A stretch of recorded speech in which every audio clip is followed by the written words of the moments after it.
Lucy, the awakening of the mind, the chain reaction. The first human life was given to us 1 billion years ago. What have we done with it? Darkness surrounds everything. A heartbeat, then another. Cells divide, multiply, glow. In rapid flashes, evolution unfolds. Single-celled organisms writhing in primordial waters. Fish growing legs, apes climbing trees, lightning splitting sky from earth. Then a river in the wilderness of ancient Africa. The camera slowly pans to a prehistoric woman kneeling by the water. Her large eyes glimmer under the scorching sun. Her name, Lucy. The first hominid. She drinks, she breathes, she thinks. The screen blinks. The skyline of Taipei blurs in neon, signs in Mandarin. Motorcycles buzz past crowded intersections. In a dirty alley near the Zamanding district, Lucy Miller, 25, blonde, intelligent but reckless, paces nervously. Her backpack is slung over one shoulder, and she's talking rapidly with Richard, a guy she's only known for a week. "Just take the briefcase inside," he says, flashing a smug grin. 30 seconds, in and out. The other end snaps onto the steel handle of a sleek silver briefcase. He's tall, tattooed, oozing charm and manipulation. "You said we were going for lunch, not some shady drug deal. Come on, babe." Lucy narrows her eyes. "I'm not doing this." Richard dangles a handcuff in front of her. Too late. Click. The metal bites into her wrist. "You bastard," Lucy yells, trying to pull away. "What's inside?" "Doesn't matter," he replies. "Just hand it to a guy named Mr. Jiang in the lobby." That's it. Before Lucy can break free, Richard shoves her toward the revolving doors of a luxury hotel. She turns back, eyes wide with fear, but the doors spin her forward. Inside, armed guards await. Suited, sunglasses, silent, no words. Lucy screams. Blood splatters the glass. Richard is down. Mr. Jiang. She's dragged through corridors like an object. Her cries echo uselessly.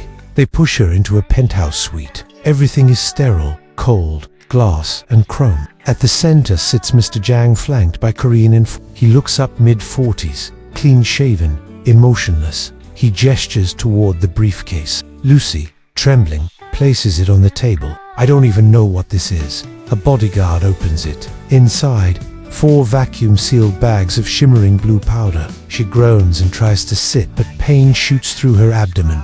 She looks down and gasps. "CPH-4.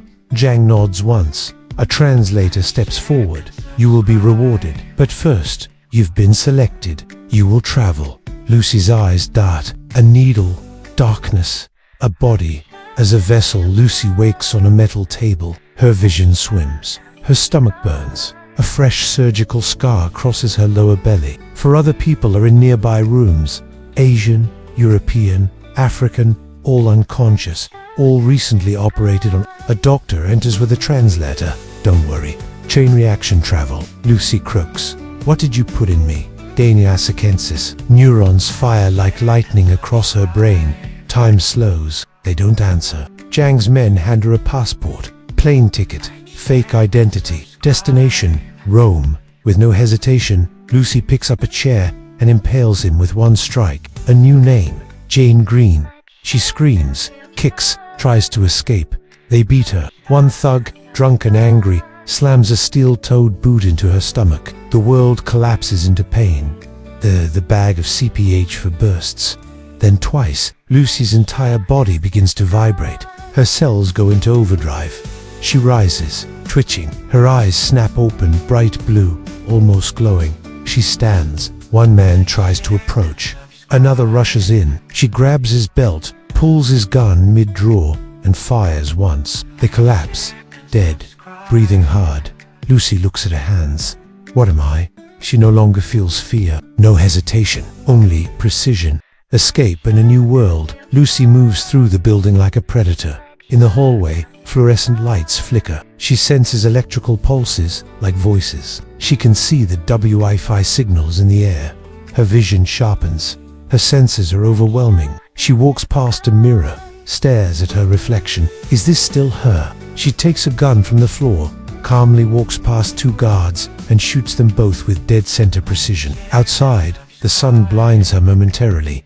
Everything is too loud, too alive. Her phone rings. Somehow, she knows who it is before looking. She ignores it. Knowledge is power. Lucy finds a local hospital. In the emergency room, doctors panic at the blood on her clothes, but she speaks calmly, clearly. "I need a CT scan." Full body, they hesitate. She shoots a warning round into the ceiling. They obey. The scan shows neural activity at 20% capacity, unheard of. Lucy's eyes scan the monitor. Suddenly, she knows. She understands anatomy, medicine, mathematics. "You're destroying your cells with drugs," she tells the doctor, nodding at his cigarette. "You'll die in 6 years." He stares at her. "How do you know that?" She doesn't answer. Instead, she asked for a phone. Professor Norman, Paris, France. Professor Samuel Norman, a neuroscientist, lectures at Sorbonne University. His slide reads, "Cerebral capacity and human limitation." He addresses a lecture hall of students. "If humans could access more than 10% of the brain, could we control time, matter, or even life itself?" The audience laughs. Professor Norman smiles. "Theoretically. But practically, no. The evolution of the brain is limited by survival, not potential." His phone rings. Voicemail. Then another. He finally answers. "This is Professor Norman. Soon I'll reach 40. I need to meet you before I lose what remains of me." A voice, calm but unnatural. "I'm at 28% capacity. Who is this?" The voice continues. "Lucy."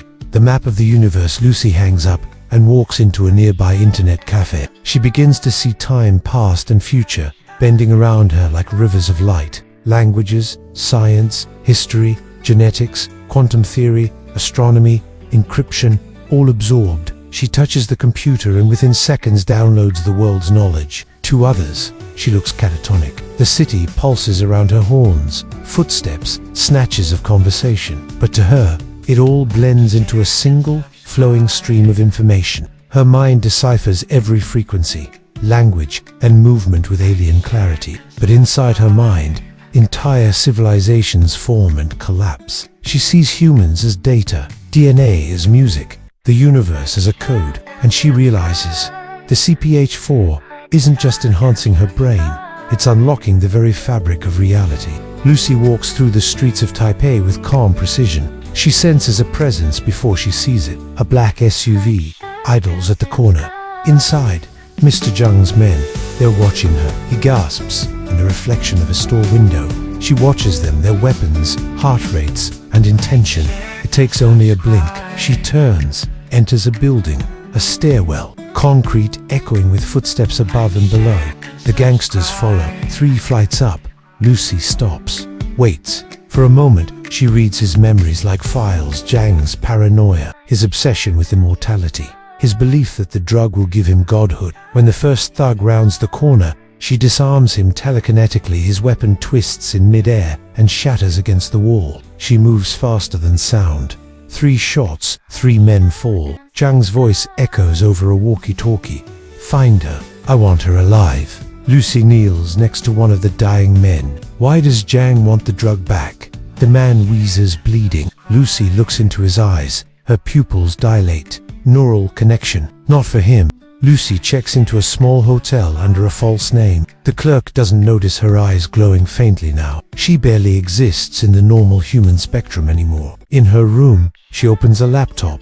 Dubdify. Unnecessary. She interfaces directly. She creates a file using light pulses in the screen. It's an interactive simulation of everything she's learned so far. How the brain processes memory, how cells respond to time dilation, how gravity bends perception, how time is the ultimate governing force. She sends the encrypted file to Professor Norman's secure server, a full map of the nervous system as it connects to the cosmos. Across the globe, Norman receives it. He opens the file and gasps. It's not a message, it's a revelation. Charts evolve in real time. The structure of space, subatomic relationships forming galaxies. He clutches the desk. This isn't intelligence, it's omniscience. For international drug mules, all tied to a Korean cartel. 3 are still at large, possibly carrying a new synthetic narcotic called CPH-4. He books a flight to Paris immediately. Meanwhile in Paris, Captain Pierre Del Rio, a weathered French detective, receives an Interpol bulletin. Lucy's already on her way. Before boarding her flight, she walks past the security scanner. The metal detector doesn't beep. Her presence no longer registers on machines. She sits in seat 12A, closes her eyes. The hum of the engines becomes a harmonic echo. She looks at the infant and hears its inner thoughts, barely formed. Across the cabin, a baby begins to cry. Lucy opens her eyes. She smiles faintly. The mother blinks, confused. Moments later, the baby stops crying, peaceful, soothed by something invisible. She hands him a file, information on the other mules, their routes, photos, locations. Lucy rests her head against the window. She is changing, fast. In Paris, Lucy meets Del Rio in a police station lined with tired cops and humming. She wears black. Her eyes are unreadable now. He left the body 2 days ago. Del Rio doesn't trust her, but something about her presence unnerves him. "How did you get this?" he asks. "I read it." In the air, he looks at her, puzzled. Her skin flickers with molecular instability. Light patterns shimmer along her arms. She concentrates and returns to physical form.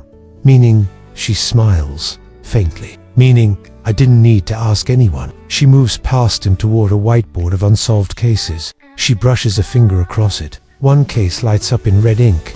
"That killer you're looking for. Check the riverbank near the old glass factory." She looks at it and it opens with a click. Del Rio stiffens. "How do you know that?"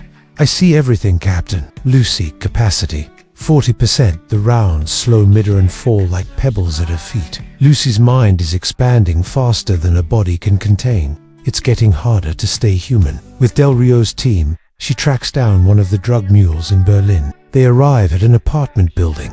The door is locked. Lucy doesn't touch it. Inside, the mule screams. Zhang's men are already there. Gunfire erupts. Del Rio's agents return fire. Pinned down, Lucy walks through the storm of bullets untouched. She waves a hand. Every gangster's weapon disassembles in a blur of motion, metal pieces hovering midair before crashing down. Gasps echo. The fight ends before it begins. She retrieves the second drug bag from the mule's abdomen with surgical calm. No blood, just precision. She injects it into herself. Lucy, capacity 60%. Lucy can now bend electromagnetic fields. She sees everything in particles and waves. She looks at Del Rio, sees the blood moving through his veins, the electrical impulses in his brain, the memory of his mother's funeral and the smell of her perfume. "You're afraid of me," she tells him.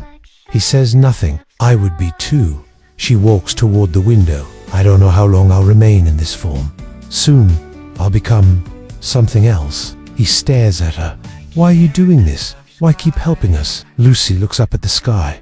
"I was given life. 1 billion years of evolution carried me to this moment. Now I have to pass it on." 2 mules remain, one in Rome, one in Paris. Lucy and Del Rio split the effort. She bends hallways, warps light, collapses metal doors like paper. In Rome, she disables a full SWAT team without touching a weapon.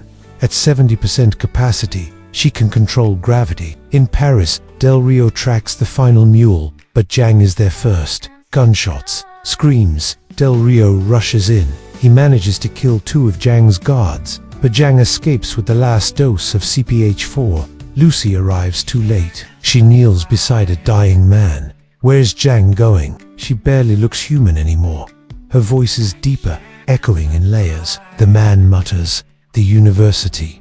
He's coming for you." Professor Norman and his team prepare a lab in the university basement. They set up quantum processors, hard drives, and electromagnetic shield at Lucy's request. She arrives, calm as ever, though her form is flickering with light and distortion. Norman speaks quietly. "What's happening to you?" Lucy touches his shoulder. "Knowledge, time, energy, structure, all of it. For the first time in history, we have the power to pass on more than genes. I'll give you everything." She opens the final dose. The bag of CPH4 glows in her hand. She injects it. Her body rises above the floor, hovering, radiant. 80%, 90%, 99%. The lab darkens. Walls tremble. Machines overheat. Lucy's body dissolves into light and date, then total silence. Lucy, capacity 100%. The world stops. Lucy's consciousness transcends form. She moves through time like wind through leaves. A single black monolith forms at the center. She sees the beginning of Earth lava oceans collide in asteroids. She floats past dinosaurs, She watches the first fish crawl onto land. She watches her past self being born in a hospital room. She watches her mother touch her face for the first time. Then she moves forward millions of years. She sees future cities, galaxies folding in upon themselves, time as a spiral of light. She is time now.